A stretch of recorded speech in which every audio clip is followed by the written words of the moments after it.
네, 안녕하십니까. 법무법인 로집사의 이정엽 변호사입니다. 법무법인 로집사에서 특별하게 저희가 뭐 주력으로 하고 있는 소위 이제 리걸 테크라고 하는 것 중에 이제 집단 소송이 있는데요. 제가 서울회생법원에서 했던 그 경험을 바탕으로 그 다수의 그 금융 피해자가 발생한 사건들, 그리고 뭐 다단계 사건들, 코인 사기 사건들이 너무 많은 피해자들이 발생하고 이 피해자들이 좀 공정하게 그 피해를 구제받아야 된다라는 그런 전제에서 지금 도산 절차를 이용해서 피해 구제를 시도하고 있습니다.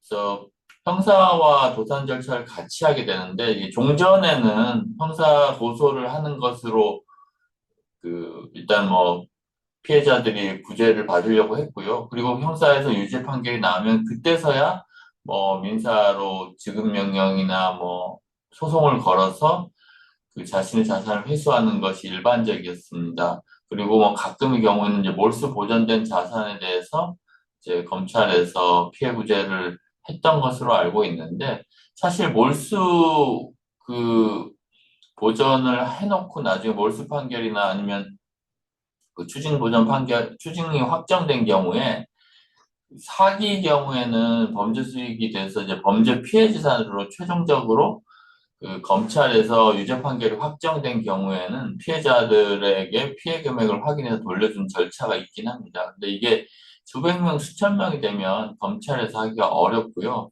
사실 그래서 뭐 현실적으로는 기본적인 민사 절차에 있어서 했고, 뭐 정말 큰 경우에는 제이유 사건이나 IDS 홀딩스 같은 경우 파산 절차로 진행된 예가 있습니다. 이 부분에 대해서 좀 특히할 만한 부분은 몰수가 가능하려고 한다면 부패재산 몰수 특례법에 따라 가지고 그 범죄 피해자 재산으로 몰수 보전이나 추징 보전을 해야 되는데 그렇게 하려면 어쩔 수 없이 그 부분을 해결해야 되거든요. 개인들이 피해자들이 민사소송이나 하여튼 이제 본인들의 자발적으로 피해 구제를 하기가 매우 어려운 사정이 입증되는 경우에만 몰수 보전을 하고 몰수가 확정된 경우에 국가에서 피해자들에게 나눠주는 절차를 하게 됩니다. 그래서 실질적으로 피해자들이 민사소송을 해서 이거 받아갈 수 있다는 가능성이 있으면 몰수는 기각되게 됩니다. 몰수 청구 부분은. 그래서 이런 특징이 있는데 이거 되게 뭐 아시는 분이 많지는 않은 게 현실입니다. 그래서 도산 절차를 하게 되면 또 난관이 또 있는데요. 하나는 채권자가 신청하는 도산 절차에 대해서 지금까지 많이 이루어지지도 않았고 경험도 없었고 많이 이루어지지 않았기 때문에 회생법원에서도 이제 파산 신청을 할 수 있는 권한이 있는지 채권이 있는지에 대해서 엄격하게 그 심사를 하고 있습니다. 왜냐하면 일반적으로 강제집행 수단으로 파산 절차가 사용돼서 모든 어떤 경제적인 권리를 박탈하는 것은 마땅하지 않다. 이렇게 생각이 되는 거죠. 그래서 그 부분에 대해서 이제 저희가 뭐 일반적인 논은 맞지만 특별한 사정이 있으면 이 부분은 맞지 않다. 이런 다수 피해자들의 그 피해가 거의 뭐 확실하고 파산법원에서도 충분히 채권인의 존재 여부에서 판단할 수 있다면 일단 파산 선고나 이제 보전 처분 등을 통해 가지고 그 재산을 미리 확보하는 게 필요하다 이런 게 이제 저희 주장입니다. 그래서 이 보전 처분 파산 절차에서 파산 선고 전에 이제 보전 처분을 하는 게 이게 뭐 저희의 주된 목적이기도 한데요. 그런데 이제 이 부분 역시도 뭐 쉽게 이루어지지는 않는 것 같습니다. 그래서 일반적인 민사법원에서 채권이 인정되지 않는다, 파산을 기각하는 경우를 예를 들면, 그럼 결국은 개별적인 민사소송을 하고 민사적인 가압류 가처분을 해야 되는데, 뭐 소액의 피해자들이 수만 명이 있는 경우에는 이 부분이 사실은 기대가 뭐 어려운 상황입니다. 그리고 또 하나의 경우에는 뭐 불법행위가 성립이 되지 않거나 뭐 이제 그렇다고 하더라도 다수 피해자들이 다수의 그 뭐 고객들에게 비슷한 구조의 채무를 지게 되는 경우도 마찬가지로 도산 절차가 적절하다고 할 수 있는데 이 부분의 경우에는 그 소액의 다수의 피해자의 채무자들이 채권을 입증하기가 매우 어려운 상황입니다. 그래서 1,000만 원 정도 피해를 입었는데 이걸 받기 위해서 재산 조사를 하고 민사소송을 하고 가압류 가처분을 한다는 것은 사실 매우 기대하기 어렵습니다.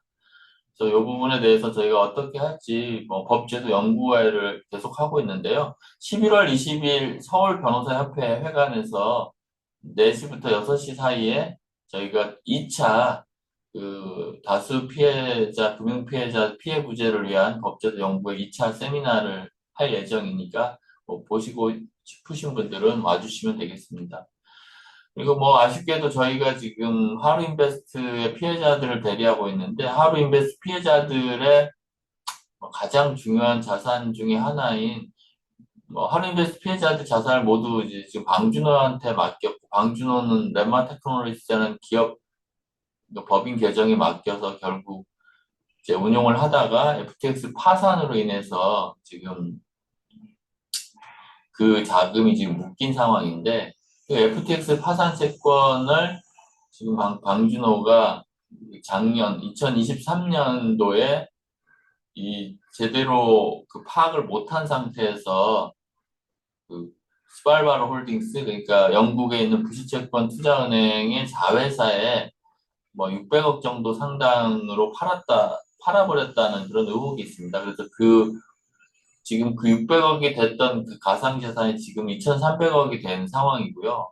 그래서 과연 2,300억을 방준호가 돌려받게 할 수 있는지 아니면 그대로 600억을만 피해자에 돌려받을 수 있고 그 가상자산 상승을 위한 이득은 모두 그 아테스토의 자회사인 스팔발 홀딩스가 보유하는 게 맞는지에 대해서 법적 공방이 이루어지고 있습니다.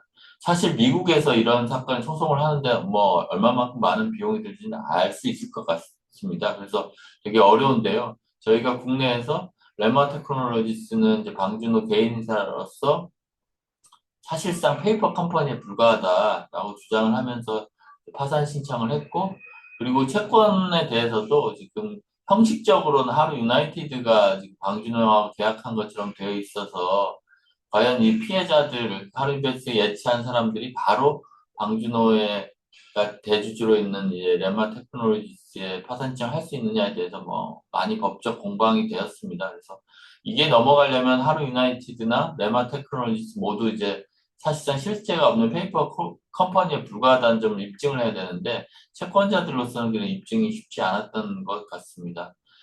서울회생법원에서 이제 다수 피해자들을 위해서 좀 적극적으로 좀 해줬으면 하는 생각이었는데요. 아쉽게도 이제 기각이 됐고 저희가 이제 좀 보강을 해서 서울고등법원에 항고를 해서 항고심으로 다퉈볼 생각입니다. 앞으로 저희 법무부 로집사가 이제 다수 피해자 피해구제를 위한 제도나 여러 가지 실무를 정착시켜 보려고 노력하고 있는데요. 많이 지켜봐 주시면 감사하겠습니다.